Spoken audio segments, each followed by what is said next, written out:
Do you ever wish the Illuminati would notice you? Because I did. I used to watch celebrities, their lives, their power, the way they seemed untouchable, the influence they had over everything. It didn't feel normal. You've seen it too. Those videos online. Celebrities throwing up strange hand signs, hidden symbols in interviews, theories about how the world isn't really controlled by governments, but by something behind them. I used to think it was all just conspiracy, until I got the email. It showed up in my inbox at exactly 2:17 a.m. I was dead asleep when my eyes suddenly snapped open. No noise, no nightmare. Just this feeling, like something had reached inside me and pulled me awake. My heart was pounding, not fast, heavy, like every beat was slamming into my chest. The room was completely silent, but it didn't feel empty. It felt like something had already arrived. I grabbed my phone. The screen was already on. And there it was, a new email. Subject: "We have been watching you." No sender name, no profile, just a string of random encrypted characters. I should have deleted it, right there, without thinking. But I didn't. I opened it. "You have been selected. You do not just look. You understand. You recognize patterns where others remain blind. If you are ready to see what exists beyond coincidence, be at the location below tomorrow night at exactly 12 a.m. Come alone. Do not bring your phone." Below that, an address. And under it, a symbol. A triangle. But something about it felt wrong. The lines weren't still. They were shifting. Almost like they were breathing.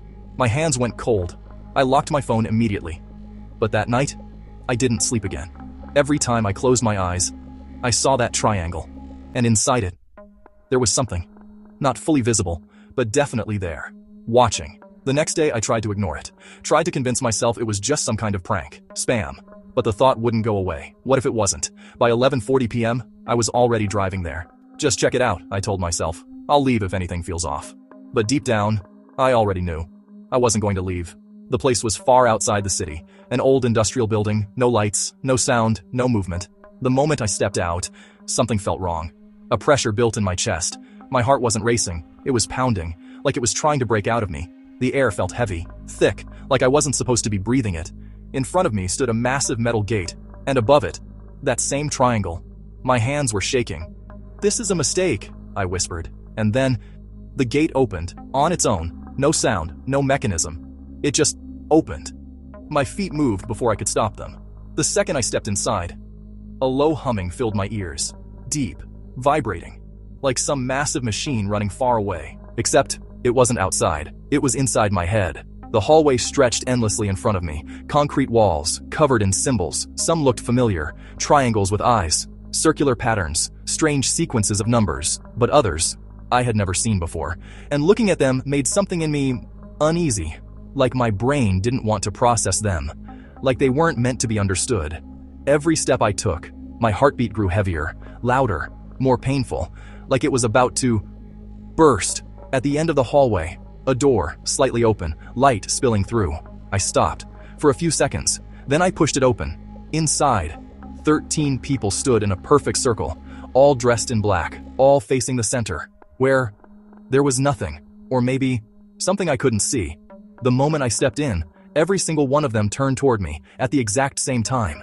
My breath caught. That movement wasn't human. "You came." A voice cut through the silence, deep, controlled. One man stepped out of the circle. I tried to focus on his face, but I couldn't. Every time I tried to process it, it slipped away, like my brain refused to remember it. "Do you know why you're here?" he asked. "No," I said. "Liar." He stepped closer and looked directly into my eyes, and in that moment, I realized something. He wasn't looking at me. He was reading me, my thoughts, my memories, everything, without saying a word. He reached into his coat and pulled out a piece of paper, old, yellowed, edges burned. That same triangle was drawn on it, but this time, there was writing inside it, symbols, a language I had never seen before. "Sign it," he said calmly. My hand started moving on its own, like something was pulling it forward. My heart slammed harder, but this time, there was something else. Resistance. I forced my hand to stop. "No," I said quietly. The room went completely still.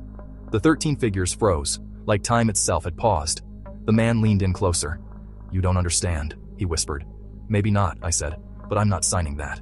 Silence. Long, heavy, then slowly, he pulled the paper back, and for the first time, his smile disappeared. "Interesting," he muttered. And then, everything went black. I woke up gasping, in my bed, drenched in sweat. My heart still pounding. The room was normal. Everything was normal. Like none of it ever happened. I grabbed my phone immediately. No email, no address, nothing. Like that night never existed. I still don't know why they let me go. If it was mercy, or something else. But I do know one thing. After that night, I never opened another unknown email again. Never. Because somewhere deep down, it still feels like they're watching me. Waiting. Not for me to be invited again, but for me to come back on my own.